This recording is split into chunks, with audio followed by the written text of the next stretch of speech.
and we are live, George. Cool, cheers. Good evening, everyone. I hope we're doing well on this Monday evening. Just want to say a quick happy birthday to Laura. Now I've worked out it was her birthday, not the dog's. But yeah, well, so happy birthday to Laura. Thank you. Absolute superstar of the channel, and just life really. I'm going to introduce you to my guest. Ravi, how are you? I get confused. We've done a couple of shows together in the last couple of weeks, haven't we? So, Yeah, we've done quite a few. Yeah. No, all good, all good.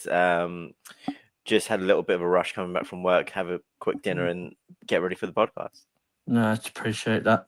And Kev, how you doing, mate? Good to see you on Saturday. Yeah, all good. Just looking forward to spending an hour sitting at the Dartford Tunnel tomorrow night. Yeah, I'm not going to lie. I could be doing without having to watch Arsenal play at Meadow Park. But we'll get there. So yeah, and Laura, how are you, mate? I hope you've had a good day. Yeah, another year older, and I'm feeling it. I know they say when you get into your 30s, it's supposed to be one of the best years of your life, but I don't feel that. But yeah, I'm all right. I'm all good. I'm getting on. That's what I'm doing. Getting on with age, or like just generally? Yeah, just getting on with life. That's what I'm doing. Just getting on with life. We're like the Kim Little of the podcast. You know what I mean? Just Yeah, I'm feeling it. I won't be surprised if I'm substituted out soon because I'll be too old, you know. no. We're 10 more years. That's what it is. That's a song. Yeah. 10 more years, Laura Patterson. That's what it is.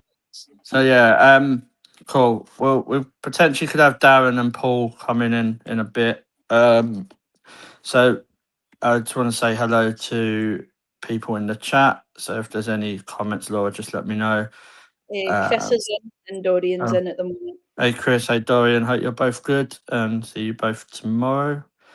So there's people are not batting in the back of that stand, I'll be all right. It's like having Phil Collins like with a jittery hand, just how bad it gets sometimes. But yeah, we'll start with Saturday's game. Obviously, Ravi, I'll start with you. Obviously, we got the news about Van Donselaar being out injured. Yeah. So it become we was all living in a Borba world, weren't we? What was your thoughts going? What was your thoughts going into that? Because obviously, there was limited choices. Let's not get that twisted. A lot of people was negative about a game against Spurs in pre-season, but what was your thoughts going into the game? Yeah, obviously, I think if you take out one of the league's best goalkeepers and arguably probably in one of the best goalkeepers in Europe, and you know, she's played incredibly for us last season, and when you take out that confidence from basically your last line of defense, you are gonna feel it. But I think it, like I heard from one of my friends when I think they're a Man United men's supporter, where one of their keepers went off injured in the game, and they went, well, the number 2 plays with the rest of the players in training every day, so like they'll have some degree of confidence to play with that player. And I kind of felt all right about it. Like it is what it is. Van Domselaar's been injured basically this whole season, and not been at her level that we know that she can play at. So, you know, I didn't feel as confident as if she was playing, but I didn't really miss her too much because hopefully she comes back and she's 100%. Yeah. Just want to say evening to Mike as well. Thanks for coming on, mate. Laura, sorry, what was it? Oh, Darren, right. Yeah, well, Darren, you're right. Yeah, I'm good. Are you okay? I'm okay, mate. Thank you. Cool. Right. Laura, I'll come to you. Obviously, like a bit like what Ravi said. Obviously, about people not being as confident. I'll be honest. I was more not confident just because I've been watching Arsenal play for the last 6 weeks. than more worrying about the goalkeeper situation. At the end of the day, do you think it's one of those situations? It's a bit harsh on her because she had one opportunity in pre-season and then nothing else, or do you think the criticism is kind of just for Borba? I think across the board with Arsenal fans, not particularly ourselves, but with many people, if your face doesn't fit, then it's never going to fit at Arsenal. In terms of, we've spoke about this many times, that it's down to the name and how they become the favourite player, and then that person becomes the money maker for Arsenal with the name in the back of the shirt. And I think that's the sense with Bobby. She's had one chance in pre-season. Now let's get it right. It was one chance, one game, a pre-season game that didn't really matter. And then all of a sudden it was, we don't have trust in her. Yeah. Like, how's someone like that supposed to settle into their new place if they're never ever given a chance? Now, we're willing to give most of the starting 11 a chance, game after game after game after game. Why not give her the chance? So I wasn't particularly worried about Bobby. I was particularly worried about many other players, as you said, George. Many other names. And do you know something? As I said to James the other day, and he agreed with me, shocked, that the only two names that you got excited from on that team sheet, and they were sitting on the bench, were Leah Williamson and Kimmy Little. And that's the only two names that you were kind of like, yes, if they're going to come on and impact a game, then that's two people I'm going to trust. And James says, yeah, I agree. Like, and we all know how James sometimes feels about Williamson, and that's saying something at the moment about our team. I'm not going to lie, I did get excited when I saw Taylor Hines at left back. I'm not going to lie. I thought, McCabe on the bench, come on. So, apparently that's simply what I was thinking, though, but I'm not particularly at the moment thinking that Katie McCabe is a player that you would bring off a bench and she could impact a game. No. And even looking at her on the bench, you're not particularly like, yeah, I'm not excited if she does come on the pitch, because she hasn't particularly been playing well. Just like Kyra Cooney Cross, I don't think she had a good game either. But I'm sure we'll get into things like that further on in the show. And just to let people know, Celtic women got Hibs away and Rangers got Kilmarnock. Yeah, I've seen that comment. Right, cool. That sounds like a really hard draw for Celtic, I'm not going to lie. But yeah,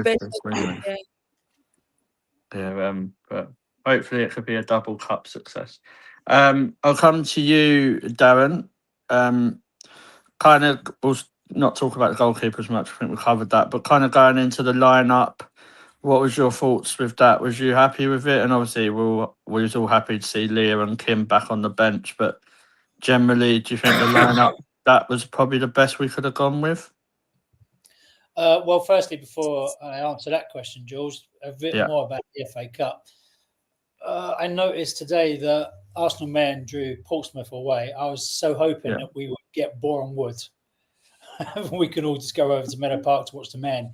Not that we'd probably get tickets, but nevertheless, I was kind of like, the romantic in me really wanted that draw to happen. But we could get them in the fourth round. They've got a chance to get through. Oh, yeah, potentially.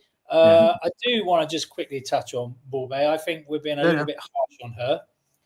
You know, everybody's allowed to make a mistake. Can you imagine how nervous that lady would have been in goal in front of us for the first time? She made a mistake. So what? Move on. It's hard to fill the shoes of a fan favourite in Manu. And as Ravi quite rightly said, one of the best keepers in Europe, if not the world, DVD, even though she's maybe a little bit off form this year. I mean, she's up against those two, so she's almost, one of the worst auditions in the world. But I think she's a good keeper. Not sure about her involvement in the goal at the weekend, Liverpool's goal at the weekend. She seemed to go down in stages rather than fall down on it in one go. But give her a chance, Either our recruitment, the people behind the scenes doing recruitment are either incredibly shit or Borbay is a good keeper. So which one do we want to believe? I'm leaning towards the latter because I have trust in some of our recruitment. If you think of some of the players that they have got in over the last couple of seasons.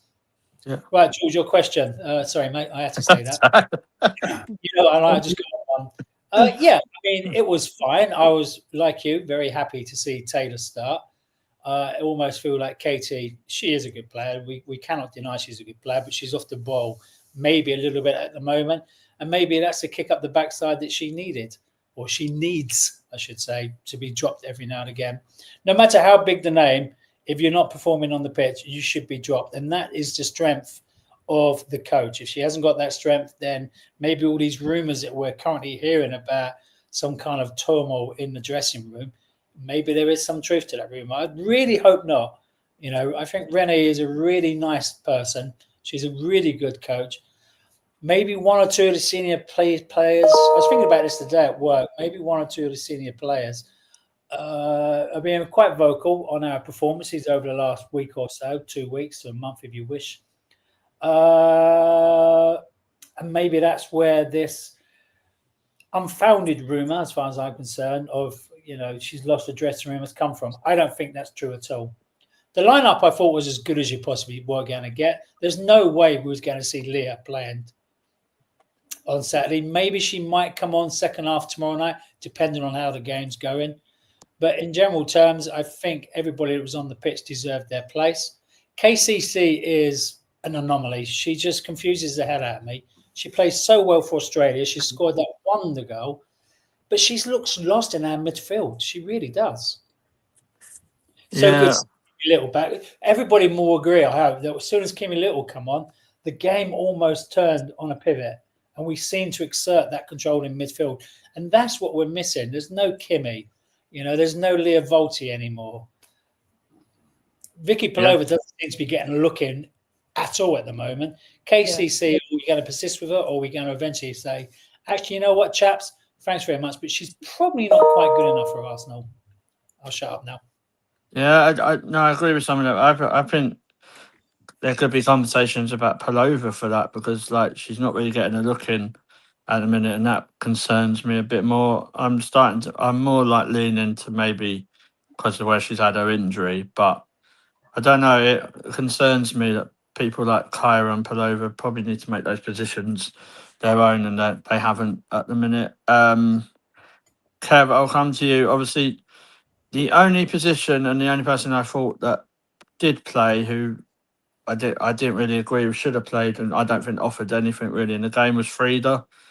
But this seems to be a common debate, doesn't it, about Frida Mornham? What actually is her position and what does she do? Don't know. Yeah, that's the end of that. And that's the end of that. Yeah, she's not been on it this year. No. And to be fair, going back to KCC, Joe's playing her as a number 10 for Australia, and she's doing well up there. So maybe that's another option for Renee to look at. But yeah, Frida's just not been at the races this season. I was happy with the lineup, but Frida just needs to do more. Yeah. I must admit, a couple of tactical balls ups as far as I'm concerned. You had a goalkeeper in there that likes to command her 6-yard box, and we were dropping corners into her like it was practice sessions. And then when Katie came on, her crosses were pretty much all going out for throws the other side. Her rangefinder was completely off. But was it 19 chances we had? 19 shots? Yeah, 19 shots What in. are they doing?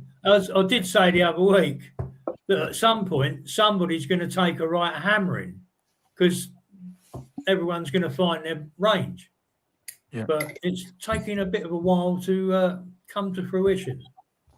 Yeah, no, I agree. I think what was frustrating me a bit with the set pieces as well. There was some where they was just taking them short all the time, and I was like, have you not watched the men play at the same football club? Like, surely you've got an opportunity to at least try and get the ball in the box and put some pressure on the goalkeeper. But when they was doing it, it was just like you say, it was. She had better catching practice than the England team did in the Ashes. So, Oh, don't go there. um, Don't go there. mate, like I sent someone a 13-minute rant on voice note the other day about the ECB, so you don't want to get me started. Yeah, so Ravi, I'll come to you. Obviously, Livy Smith was playing against her old club in Liverpool. Obviously, she done what probably we all expected her to do. I thought she actually had a decent game, to be fair.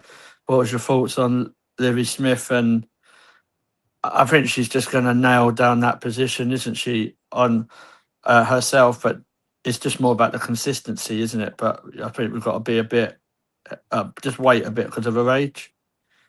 Yeah, well, to be fair, it's that old thing of if you're good enough, you're old enough.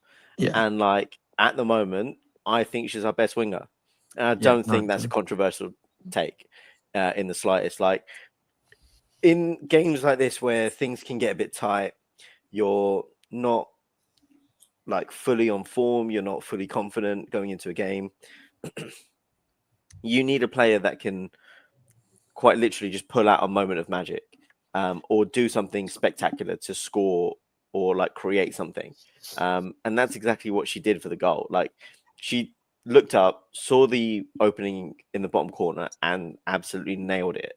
I think she's started off really, really well. She's definitely, had the weight of a price tag on her shoulders, when we signed her, but she's lived up to it.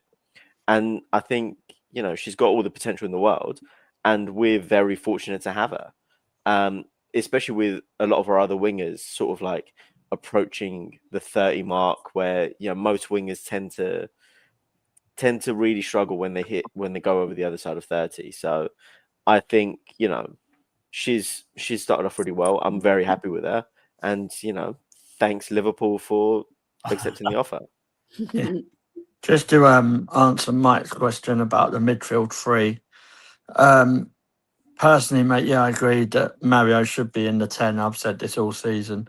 But I don't think it should be Kim and Kyra. I think on paper it should actually be Kim, Palova, and Mario, because I think Palova in the 8 role, if we want to compare it, what I think she can do, I think she could sort of do what Declan Rice is doing. Obviously, we all know Declan Rice is one of the best in the world, but and probably Declan Rice is a lot better defensively. But I think like Palova running into the boxes, putting them through balls for. I think Palova could do that personally.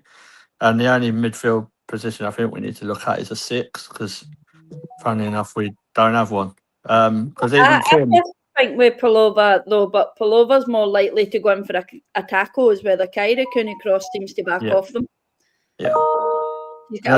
Kim's Kim's not even a 6 either, like as well, and I think that's what I said that to James yesterday. I think people are forgetting that Kimmy Little's not a defensive midfielder either, and she's playing a position, but she always seems to be able to fill that position perfectly fine, and people forget that she's not a defensive midfielder. Because that's what you could do as well. If they brought in an actual person who is a defensive midfielder, you could see Kimmy playing in that 8 role, like rotating in and out with Palova, which, let's be honest, that's what should be happening.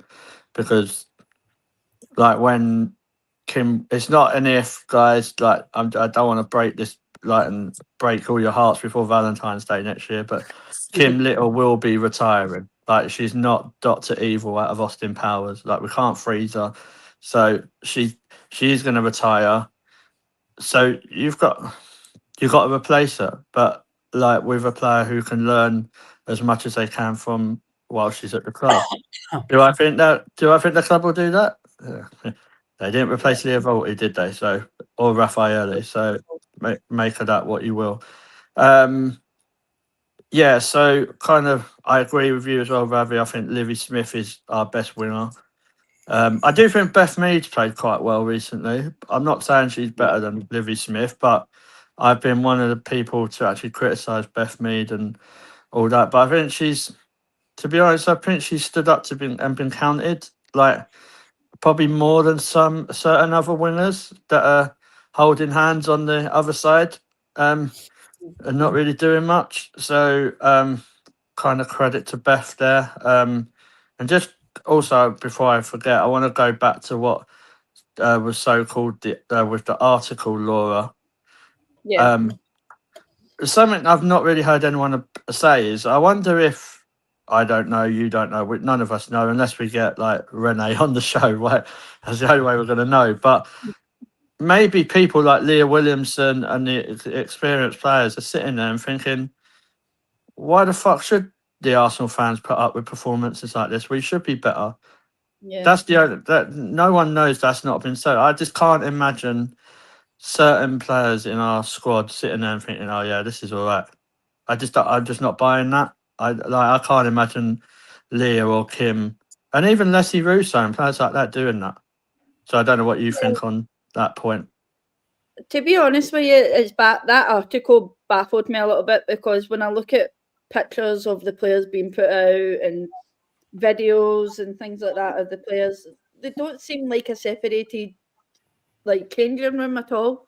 And I think Arsenal kind of made a statement of putting the dressing room video out that they did. Of course, there's going to be players in that dressing room that are frustrated that they're not getting minutes and blah blah blah. And listen, I go to work and I have an argument sometimes with my co-workers, but there's times where you brush it aside. That's just a workplace, unfortunately, that you're never ever going to agree with everything that's going on. But when you work with people every day, you kind of brush it aside and you get on with it and you make do with the situation. And just to that as well, like there's no news better than Arsenal news, is there? Let's be honest, as well. So like, I wouldn't even be surprised if that article's not been sat on since July or August time. Obviously, in a press conference, she was asked a question about leading up to it, and she's obviously said that as European champions, you're going to have a target on your back, whether that's negative or positive. And unfortunately, that's just a negative article that's come out. I mean, let's face it, they've moved on for that article and now they're bullying Risha Littlejohn for simply clotheslining somebody to the floor and calling somebody a gimp.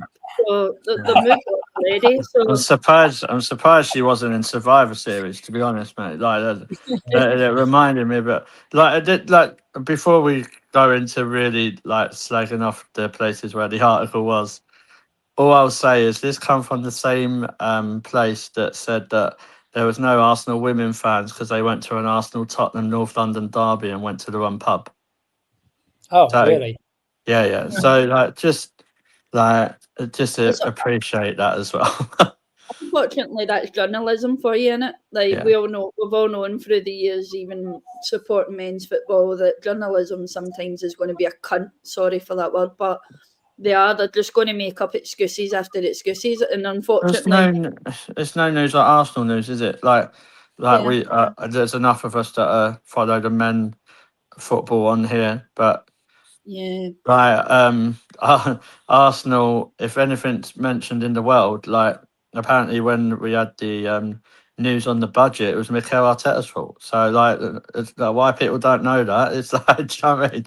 Like it's just no news better than Arsenal news. And I think it's actually spreading over to the women's game as well, because I've not really seen that much spoke about as an outrage of what Russo John done, but I've seen more people moan that like I don't know, that Kyra Cooney Cross was seen with Miles Lewis Skelly. Like who cares? Like no one cares. So but that's what I think. So yeah. We'll carry on with the game. I'll go to you, Kev.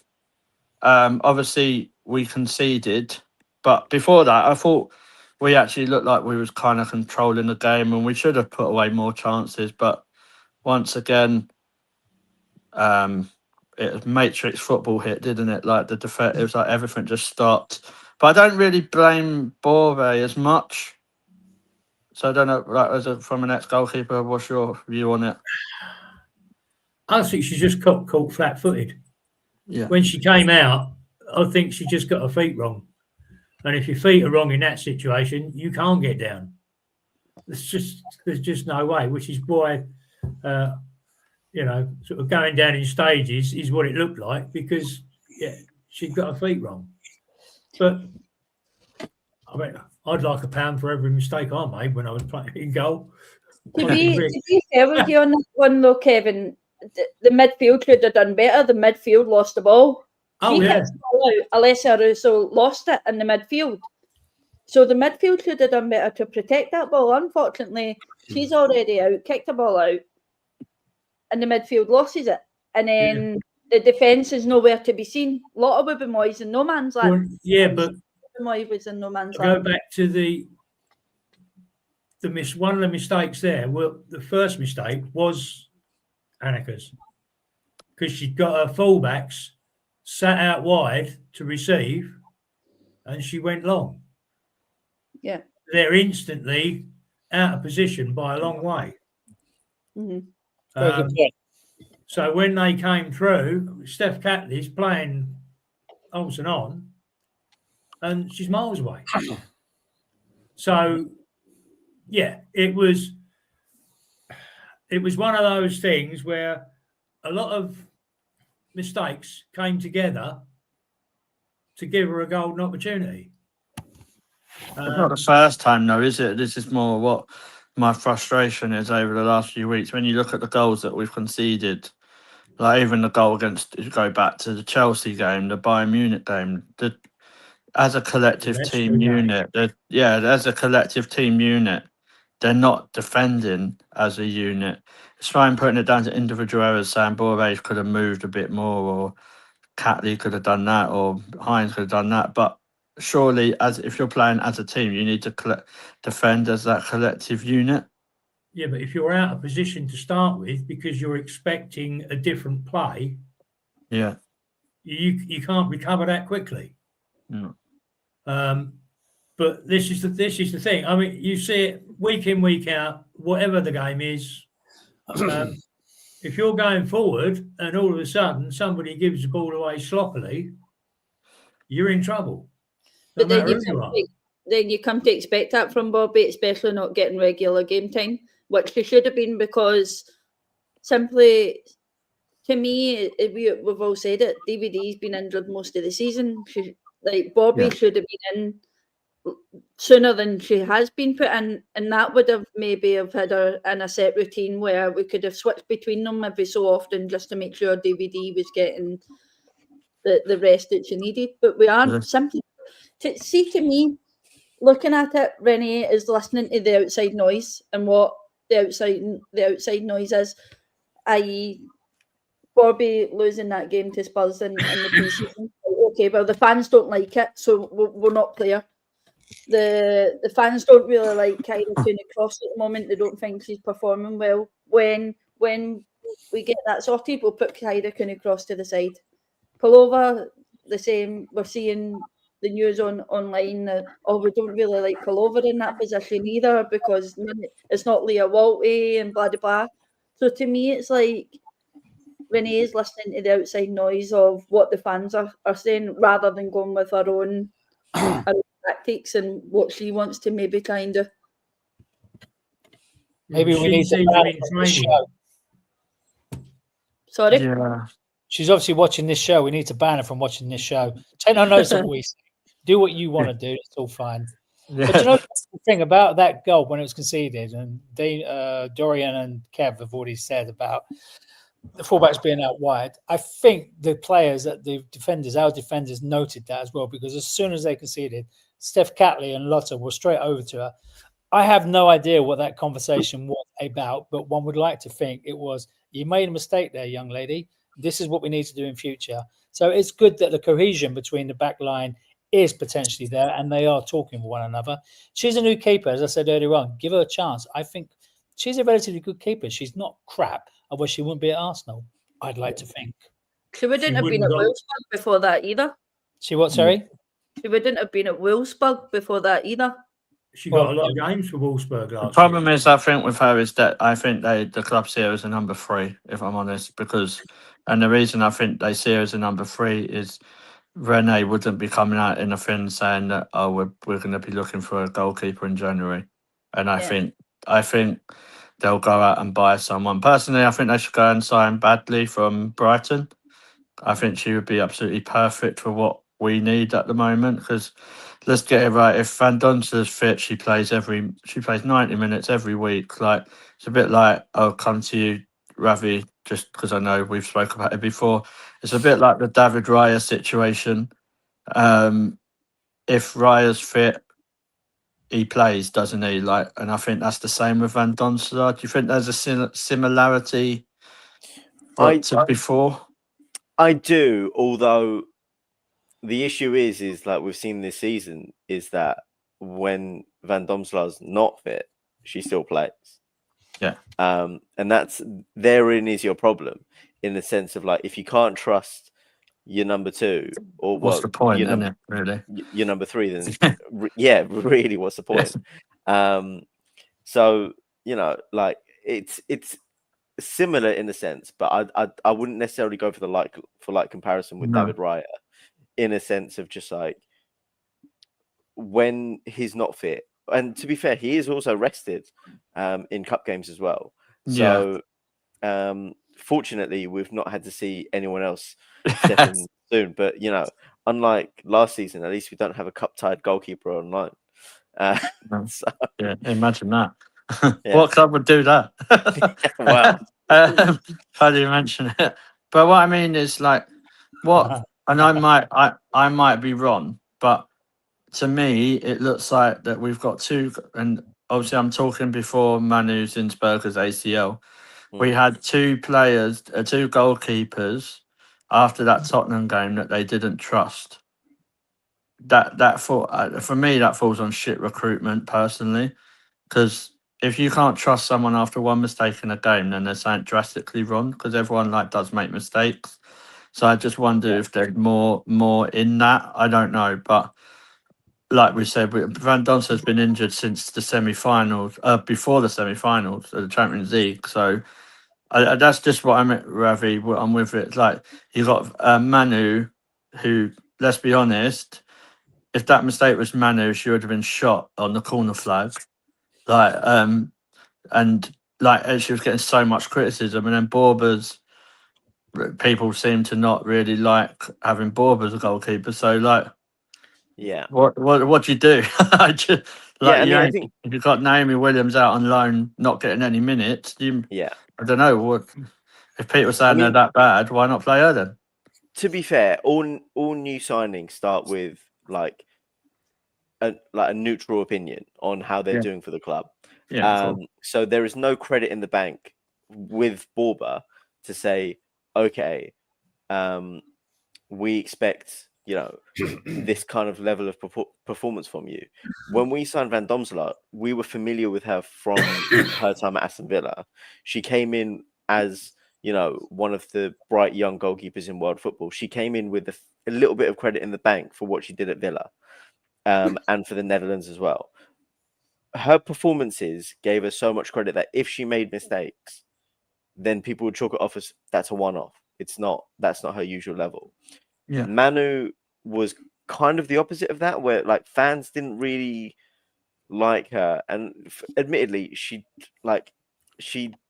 isn't as good of a goalkeeper as Van Domselaar. Not many are, but she had negative credit in the bank with the fans. So any mistake Manu made was multiplied, a magnifying glass on that, and like you wouldn't hear the end of it.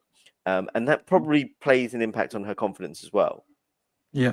No. Borba coming into this game, like, I think, she's probably heard what people thought of her performance against Tottenham in pre-season. Like, maybe she thinks she's coming in with negative equity as well. And, she's trying to impress, but sometimes trying too hard is kind of a hindrance on yourself as well. But, like, I think if Van Domselaar's going to be out for a couple of games, then, like, let that be the barometer of which we judge her by, and not just one game so far. Yeah, I think you can only judge her by the block of games she plays in. Like, Yeah. she's playing tomorrow. She'll probably play Saturday. Yeah. She'll play in Belgium. She'll play against Palace. Do you know what I mean? That's the bunch of games. And she might do well, but I still think they'll buy a goalkeeper, and then that enables her to, like, at least be judged on more than one game. And Dorian agreeing with me. Jesus, I'm gonna need to lie down as well. We'll talk. I'll go to you, Darren, because we'll talk about the most frustrating, but she comes up with the goals now. He knew he was going to get it. So, right, Stina. So, even though she was offside, there was one off. There, it did make me. Someone said she weren't offside. Mate, she was that offside. She was standing on the London Underground for Liverpool Street. Like, that's how offside she was. But you're obviously not referring to the one where she ran from her own half, then. No, not that one. But Good. she obviously she seems to make the really, really easy chances really, really hard, but the ones that she should, that you think, I don't know how she done that, she does well on. So floor's yours. Thank you very Vice much. President of the Stina. Thank you very much. Firstly, Laura, happy birthday. Sorry, I didn't say it at the beginning of the show. Thank you. Big up to you. Disgraceful. Secondly, Ravi, do you work in finance? I am, yeah. What you did? Get it in the bank, negative equity. I thought this man's a finance man. Thirdly, He's actually the new director of football. Is that? But he's just bracing it on him. The only thing more surprising than Dorian agreeing with you, George, is my brother buying a round at the bar. No, that didn't happen. He did. He got You're the lying. Jesus. I know. Where was I? I can't believe I missed out on this. Yeah. Well, let's God. face it was bloody It's empty in the Christmas. corridor. He's in the Christmas spirit. Yeah, God, I'll tell you it's so why unhappy. it was. There's only one reason. He won't mind me saying this. He just got his Christmas bonus from work, so he's a bit flush at the moment. Other than that, Chris, are you going tomorrow?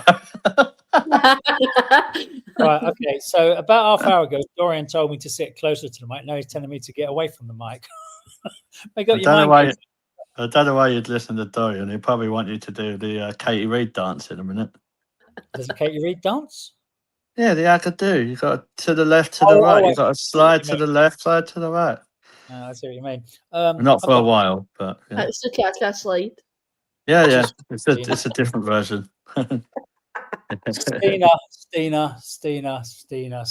What can one say about the wonderful Stina? She is a brilliant player. I know I'm biased, and I know she gets on everybody's nerves, but she always comes up with the goods, doesn't she?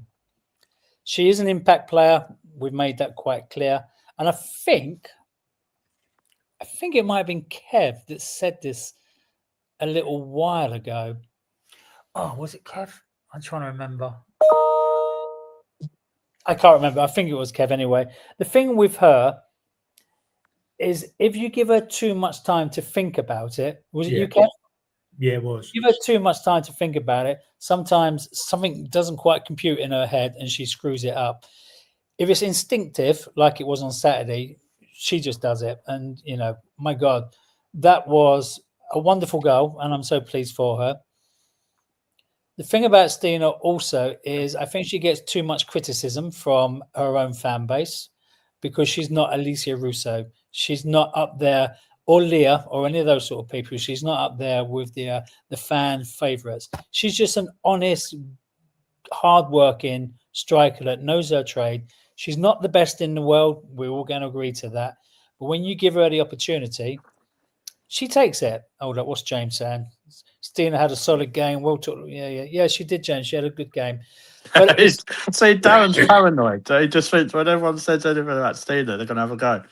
I will say something negative about it. She was lucky she got that goal because it was a handball. No, it wasn't. It was up there. Up there. It came off. When you watch it back, it comes off that bit of a hand. Make up for the Chelsea one. Oh, come on. You The sleeve was still part of the shoulder, no? Very, very lucky she got it. Blinkers of Laura. It wasn't handball. Nowhere near as much as it was against Chelsea. Well, one thing I will say though, but as I watched it on TV, when I watched it back, as you know, I like to watch the games back many times. There was many times Stina was on the run, and again, our players couldn't pick it up. They never do. And the thing is, Couldn't she points where she wants it. Yeah. You know, she's so predictable. That's why she's standing at the train station, though. The first time she was offside, she was onside until the ball went over the top. She was offside. The second time it was the same again, screaming, "I'm on the run! I'm on the run!" The thing is, Stina's far too quick to make the run, and our players are the other players on the pitch are far too slow to do. What frustrates me with Stina is that I know she can score these goals, but most of the games she plays, she's either offside or she does that run. Surely, after years and years of that being the case, surely you should be adapting your play so that doesn't happen as much. And I just don't think she does that. Yeah, and you say about the fan favourites. I think she's a bigger fan favourite than everyone goes on about. I think there's a lot of people that prefer her over Leslie Russo. Mate, you're right. I get applications every month to join the fan. Yeah, I'm surprised that ain't every week. I've had to hire a PA to help me with the amount of requests that I get. But yeah, like I'm not saying people think she's better than Russo or nothing like that, but I don't think there's actually that many people that actually say much negative about her, apart from on this podcast, to be honest. I don't really hear anyone slagging her off for football. No. But it is still of them. That message that Michael's just dropped there, excuse me, funny enough, it was either Chris or the two sisters that we sit next to was having a right pop at Stina at the weekend. And I said, she's been on 10 minutes and she's already done more than Russo. And then the next minute she scores. And then Darren's like the cat with the cream. Oh, mate, honestly, it was, I mean, it woke up the whole of the bloody, the ground raised. The atmosphere on Saturday was atrocious, wasn't it? Absolutely atrocious. Yeah, it was hard. Mate. I'm not gonna lie, it was hard. I mean, I don't want to speak too much about this, George, because you might do another segment on it. But we've gone into all these initiatives, block by block, and then us, a few of us went to that thing on Tuesday night with a new brass band, with the view of improving the atmosphere. But when there's only 15 or 20 of you doing it, and everybody else is just sat there eating their prawn sandwiches in a stadium like the Emirates, the sound doesn't carry so well. You're wasting your fucking time. But yeah, we will talk. I am going to do stuff about atmosphere because I think it's quite important. About it, but no, we'll get you on for that. But yeah, so obviously Stina got the goal as usual, as Darren likes to say. But Ravi, I'll come to you. Like, it shouldn't have been that hard, though, should it? Like, let's just be honest. Like, yeah, we got the win and stuff, but it was such an effort again, wasn't it? Yeah, I mean, I think that's where injuries are creeping up on us. That's where confidence isn't really there. And one of the things that I've kind of noticed is like when you have your first choice team starting, everything seems so cohesive. Everything seems like exactly as planned. But then I think there is a little bit of a gap between like the first choice and second choice in a lot of departments in the team, and I don't necessarily think that like confidence like translates throughout the team into those like arguably second string players. And it's almost like the system is designed around a few like excellent players like Kim Little who can play 6, 8 and 10 at the same time. And you can't expect anyone else to do the same thing as Kim Little, even though Kim Little is sort of aging out, although I do hope she pulls a Marta and carries on until she's about 47. But I think we're just in a bit of a slump at the moment, just confidence wise, and a couple of wins on the bounce are what's needed. Like, have we a genuine question here? Have we won 3 games on the bounce at any point this season? And the fact that we all have to think about that or even look it up. I thought it was going to be a countdown moment then. because Like- the time starts now. Like, in all honesty, and I'm pretty sure Laura's checking that now. I'm going to jump on and check Like, it. I don't think that this season we've won 3 games in a row. If we have, we haven't done it often. Yeah, we have. Yeah. We have won 3 games in a row. Brighton at home, Brighton at Benfica away, Leicester away. Brighton at home, Benfica away, and Leicester away. All right. I only went to 2 of them, so But it don't count. even still, the fact that we had to get that checked out says enough Yes. about where. And that was at the start, wasn't it? When was that? That was Yeah, that was that was a good October couple of months time. ago. Good couple of months And ago. No, currently at the September moment, time. and currently at the moment, if we win tomorrow, then we're free on it. That's Yeah. another free. Yeah, so it's kind of like getting back on that horse of just like, Yeah. we need to start winning multiple games in a row, and then really start to develop the confidence from there. And yeah, until that happens, I think we're just going to be in this little slump. Is it a slump? No, we've only lost 3 games all season, I think. What? Yeah, that's true. But then, like, the standards that the Arsenal women's team have set for Well, this is themselves for however many decades is like that is kind of considered a slump for a team that wins 75% of their games. I think the frustrating thing is, Ravi, and it's been happening for a few seasons now, is we'll go and beat the big teams that we should be beating. Man City this season, of course, we didn't. But then we go and draw against the crap teams. I mean, we've drawn Spurs. 4 draws this season, I think it is. Yeah. Which frustrates me because we're sat on 19 points, I think it is, with Tottenham, and they've lost 3 or 4 games. We've only lost 1. It's the draws that kill you, isn't it? Yeah. It's the draws, yeah. It's so frustrating. Yeah, and I think go on after you, Ravi. Yeah, I think it's just a byproduct of sort of the way that teams set up against us. Like, Yes, it's like they set up so defensive against us because they it's basically the perfect low block in a lot of instances, because like Man City and Chelsea have proven this season that they have the tools to break down low block defenses. Not a weekend. Well, Weekend. finally. Can we just take this opportunity to laugh at Chelsea? Yeah. That did put a smile on my face when like I looked at it and I was like, have I been drinking? But I think teams come up against us with less of a fear factor in getting losing. But like compared to Man City and Chelsea, like Chelsea can easily, if they wanted to, evidently not at the weekend, but like just decide to go 3-4-0 up however quickly. Man City can do the same. We've done that on occasion. With I think for Renee's first 15 games, we won by a 3-goal margin. Yeah. In most of them, but teams kind of figured it out and then said, all right, we can block this, and if we just keep it to 1, we might nick a goal. And that's kind of the way that teams have played against us. Like, they don't capitulate anymore. And we're going to see it at the weekend. We've all had a preview on how Everton are going to set out against us. Yeah. Rennie's had a good, front row seat to watch their tactics. Is she good enough to break that down at the weekend?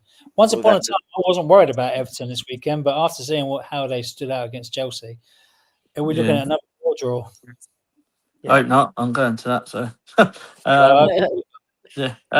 So yeah, but yeah, like obviously, if you have any friends or family that support Chelsea, I've heard can't beat a good toffee this time of year, so it'd be a nice present for them. Just get them a picture of the Champions League and a bit of toffees. That'll do them right. Right, we're going to move on before we wrap up and talk about the game tomorrow against FC20. Return of Jill Ward. What could go wrong? So, Kev, I'll come to you. Obviously, it's a must-win game, isn't it, tomorrow? I keep saying it's a must-win. Everyone keeps telling me, no, it's not really, because we should qualify because we only need 1 point. But I don't want to be going into Leuven, or however you say it, to having to win. So we need to be putting in a good performance tomorrow, don't we? We do, and I think it is a must-win game for that very reason. You don't want to be going to the last game needing to get something, because then the pressure's on. So yeah, tomorrow I just think we go with the Barry Fry mentality, and we'll score more than you, and just go for it. That wasn't a tactic he used at Peterborough once. Yeah. Back in the day, I mean, this is before Peterborough. This is going back. I mean, he's that ancient. Or he was. It's before the internet, mate. Yeah, I mean, I was a Maidstone United supporter back in my early 20s. I'll give you a heads up. Barry Fry once tried to chat my mum up. Hey, Oh, right. Yeah, right. It was at my auntie's wedding, which was at Peterborough's football ground. Barry Fry came in, tried to chat my mum up. My dad told him, off you pop. But yeah, I Heard the think we Scottish just gotta- accent and ran out the door. we've got to go out. We've got to be out of the blocks quick tomorrow, and just just let them know that we're not taking prisoners. Yeah, exactly. Simple as that. We've got the atmosphere at Meadow Park. Everyone keeps telling me it's amazing there, isn't it? So obviously we've got so many drums in our fan base now. So at the back of the stand. So you've got to put It'll that be atmosphere. loud. Yeah. Fans must sing at the end of that game. Yeah, I think I might be. That's what makes me laugh, Lord. They all use their hands on the back of the stand, so it's like they're in agony afterwards. I just stand there with my cane. I'm not stupid. I'll go down the bottom and get the bin off Gunnosaurus. You'll be fine. Yeah. Whoa. Darren, obviously, kind of. Hopefully we'll be picking the same team, won't we? So. I can't see many changes. To be quite honest, I mean that message that's just dropped there is quite apt because I'm wondering whether Taylor will start tomorrow and she'll just revert back to Katie. I think Taylor Hines is good enough. Good enough. She's a lioness. She's good enough. Yeah. I can't see many changes. Lotta's been all right over a couple of days. Isn't it? A couple of games. Leah, Renee did say Leah will probably get a couple of minutes as well. So it's like I said at the beginning, mate. If we're cruising in the second half, she'll come on, but I can't see her risking her on a cold Tuesday night in Boreham Wood. Otherwise, no. Yeah, thanks for reminding me about that. That's okay, mate. Yeah. You're fine. No, I can't see many changes. In all honesty, Cool. maybe Kimmy will start as well. Yeah, I don't know if she'll start actually. I think she could come on at half time. But yeah, Ravi, what's kind of your thoughts going into the Twente game? Obviously, like we've got to play it professionally. Let's get that right first of all, because Twente are no mugs, are they? Really? No. I mean, you got to, like, especially with the whole gigantic league phase and like the result against Bayern Munich doesn't help. If we had come into this with back-to-back wins, I'd have been like, do you know what? You can probably like ease off a little bit and just sort of like take your moments when you get them. We have to win this game. There's no going about it. Like we don't want to play a playoff round to get through into the knockouts proper. So they've got to take this seriously. They can't go in sort of like with the expectation of winning this. And to a point, I don't think they will. If recent performances anything to go by, and the lack of seeming lack of confidence throughout the squads is anything to go by, I don't think they'll take this lightly. But I just don't want them to play within themselves a little bit. Like they need to be a little bit more expressive. They need to get an early goal, settle the nerves a little bit, and if we can get a solid 2-3-0 victory, which would be which everyone will take. Then I think that will give a lot more confidence going into the next batch of league games. Yeah. 20 haven't won yet. But I always get a bit nervous when I hear kind of like, oh, they've not won a game yet. And No, they haven't won a game yet. Until Tuesday night. Yeah. In 3 games, they've only conceded 4 goals. So they've obviously got a bit of. Let's not forget the solid defensive performance they put up against Chelsea. We can't brush that one aside. Like the performance they put up against Chelsea was Wasn't it Right. 1-1? Like, Was and it? they only scored No, it towards was the end, 0-0. didn't they, Chelsea? Oh, was it 0-0? Okay.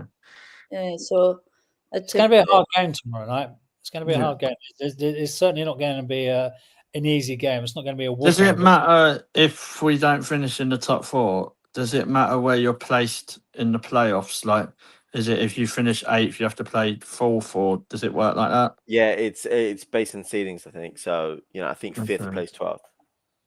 So kind of you want to be watching, like, if you don't think you're getting qualified in the first top 4, then you're kind of watching to see where the weaker teams are, aren't you?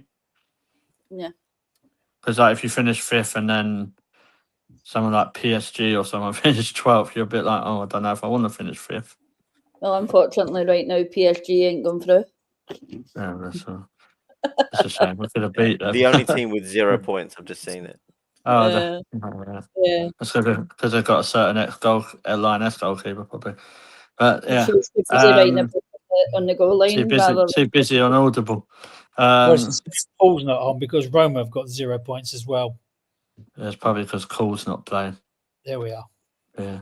Cool. Right, we'll go around quickly, get your predictions. So, Laura, what's your prediction?